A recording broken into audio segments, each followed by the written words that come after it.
আমাৰ মিডিয়া বন্ধুসকল আপোনালোকক আমি এটা ইনফৰমেশ্যনৰ কাৰণে ইয়াত আজি মাতি অনা হৈছে আপোনালোকক ইনফৰমেশ্যনটো এনেকুৱা ধৰণৰ যে আপোনালোকে গমে পায় যে আমাৰ যেটো স্পেশাল সামাৰি ৰিভিজন চলি আছে ইলেকশ্যনৰ হেতু আহি আমাৰ এটা লাষ্ট পৰ্যায় পাইছে এই ক্ষেত্ৰত আমি এনৰোলমেন্ট যিখিনি এলিজিবল ভোটাৰ হয় আমি এনৰোলমেন্টটো কেনেকৈ বেছি কৰিব পাৰিম তাৰ কাৰণে ইলেকশ্যন কমিশনৰ গাইডলাইন মতে আমি কিছু আমি স্পেশাল ক্যাম্প আৰম্ভ কৰিব ওলাইছো আৰু স্পেশাল ক্যাম্প বিলাক হ'ব আমাৰ এডুকেশনাল ইনষ্টিটিউশনস আমাৰ West Karbi আংলঙত under 20 ST Baithalangso এলআইসিৰ আন্ডাৰত আমাৰ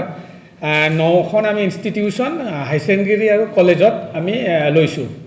এই ইনষ্টিটিউশনখিনি হৈছে আমাৰ আপোনালোকক কৈ দিছো এই 9খন ওয়াইসং কলেজ হামৰেন তাত আমি স্পেশাল ক্যাম্প কৰিম আৰু নেক্সট হৈছে Samson Sing Ingti college Baithalangso Rongsinga college Dongkamukam Rongsinga junior college Dongkamukam Kopili college Kheroni Hamren govt high secondary school Baithalangso high secondary school Dongkamukam high secondary school Tumprang high secondary school আৰু ৰানাইমা এইচ স্কুল এই স্কুলখিনিত হ'ব কি আমাৰ ক্যাম্পটো আৰম্ভ হৈছে আমাৰ যোৱাকালিৰ পৰা আমাৰ 3 তাৰিখলৈ এই স্পেশাল ক্যাম্পটো থাকিব স্পেশাল আমাৰ এটো লৈছো আমি এটো এইখিনি বিশেষকৈ হৈছে যিসকল আমাৰ ষ্টুডেন্ট আছে কলেজৰ 17 প্লাস তেখেত 18 নহলেও তেখেতসকলে এপ্লাই কৰিব পাৰিব 17 প্লাস হলেও তেখেতৰ কাৰোবাৰ যদি 17 বছৰ হয় তেখেতে এই এলিজিবল হ'ব এপ্লাই কৰাৰ কাৰণে কাৰণ আমাৰ এতিয়া আমাৰ হাতত আছে মানে আজি হল আমাৰ 1 তাৰিখ 8 তাৰিখে আমাৰ ক্লেইম এণ্ড অবজেকশন ৰিসিভাৰ 8 তাৰিখ লাষ্ট ডেট গতিকে 3 তাৰিখলৈ আমাৰ তেখেতসকলে এপ্লাই কৰিব পাৰিলে আপোনালোকৰ যোগেদি আমি আশা কৰিম যে তেখেতসকলে নিশ্চয় আপোনালোকে ইয়াৰ যেটো আমাৰ মেসেজ হেতু মেসেজ দিব তাৰ উপৰি আমি কৰিম কি 3 পৰা 3 আৰু 4 তাৰিখ আমি আমাৰ যিখিনি পিএস আছে কনসাৰ্ন পিএস পুলিং ষ্টেচন প্ৰত্যেক পুলিং ষ্টেচনতে আমি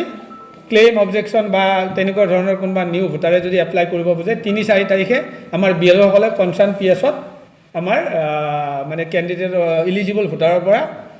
ফৰ্ম ৰিসিভ কৰিব গতিকে মই আশা কৰিছো নিশ্চয় যিসকল ভোটাৰ এলিজিবল ভোটাৰ তেখেতসকলে আগবাঢ়ি আহিব আৰু এটা কথা কওঁ মই আপোনালোকক যে যেহেতু আমাৰ ফাইনেল ইলেক্ট্ৰল পাবলিশ হ'ব 5 জানুৱাৰী 2023 হলে আমাৰ যিসকল 17 প্লাস কিন্তু জানুৱাৰীত তেখেতসকলৰ যদি 18 বছৰ হৈ যায় তেখেতসকলে তেতিয়া এটো তেখেতৰ ইনক্লুড হ'ব নামটো গতিকে আশা কৰিছো এইখিনি আমাৰ আপোনালোকৰ যোগেদি আমি যিখিনি ভোটাৰ হ'ব তেখেতসকলক আপোনালোকে জনাব পাৰিব আৰু প্ৰশাসনৰ ফালৰ পৰা আমি আশা কৰিছো যে আমাৰ নিশ্চয় যিবিলাক এলিজিবল ভোটাৰ আছে বা যিবিলাক যোগ্য হয় তেখেতসকলে নিশ্চয় ইনক্লুড কৰিব পাৰিব সেইখিনি আছিল আজিৰ মানে ইম্পৰ্টেন্সৰ মানে আমাৰ মিডিয়া বন্ধুসকলক ৰিকোয়াৰ্ড ডকুমেন্টস আপোনালোকে জানে যে পান কাৰ্ড হ'ব পাৰে ভোটাৰ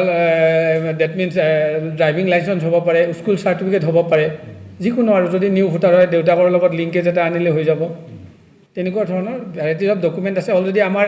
তেখেতসকল আমাৰ ক্যাম্প বিলাক যে স্কুলত হ'ব তাত আমাৰ অলৰেডি আমি বিএলও সুপাৰভাইজাৰ তেখেতসকলক আমি এংগেজ কৰিছো তাত তেখেতসকলে তাত গৈ এপ্লাই কৰিব পাৰিব আৰু ভোটাৰ লৈ আছে এইবিলাক চলি আছে আপডেট চলি আছে অনলাইনো আছে মানে কি হয় কিছুমান এপ আছে আপোনালোকে জানে যে গাৰডা এপ আছে তাৰ পিছত ভোটাৰ হেল্পলাইন আছে এইবিলাকত এপ্লাই কৰিব পাৰে কিন্তু এটো প্ৰবলেম কি কিছুমান আমাৰ নেটৰ প্ৰবলেম দুইটা হৈছে হলে আমি হাৰ্ড কপিও লৈছো আমাক যদি ফৰ্ম বিলাক আইকানে আমি হাৰ্ড শিকো আমাৰ অনলাইন যদি কাবাৰ প্ৰবলেম হৈছে অলৰেডি আমাৰ এপ লৈ বিএলও বিলাক কনসাৰ্ন পুলিং ষ্টেচন আছে মানে হেতু মোবাইল তেখেতৰ মোবাইলতে সাধাৰণতে কৰা হয় যদি কিবা কাৰণত যদি মোবাইলে কাম কৰা নাই তেতিয়ালে আমি হাৰ্ড কপি দিম ফৰ্ম দিম 6 7 8 8 ক তাতেও তেখেতসকলক লৈ আমি হেতু পিছত আপডেট কৰি দিম এটা বৰ্তমান আমাৰ 2,18,000 ড্ৰাফট ইলেক্ট্ৰল 2,18,000 আছে এতিয়া আৰু কম বেছি হ'ব এইখিনি আমাৰ যদি এপ্লাই এইকাৰণে আমি স্পেশাল মানে এনৰোলমেন্টটো আমাৰ জন্য বেছি হয় উদ্দেশ্যটো অবজেক্টিভটো এটোই আমাৰ যিমান পাৰো আমি এনৰোলমেন্ট কৰিব লাগে শুদ্ধ ভোটাৰ লিষ্ট এখন কৰিব লাগে কোনবাই যদি মানে কাৰেকচন কৰিব লগা আছে ডিলেশন কৰিব লগা আছে সেইবিলাকো স্পেশাল ক্যাম্পত কৰিব পাৰিব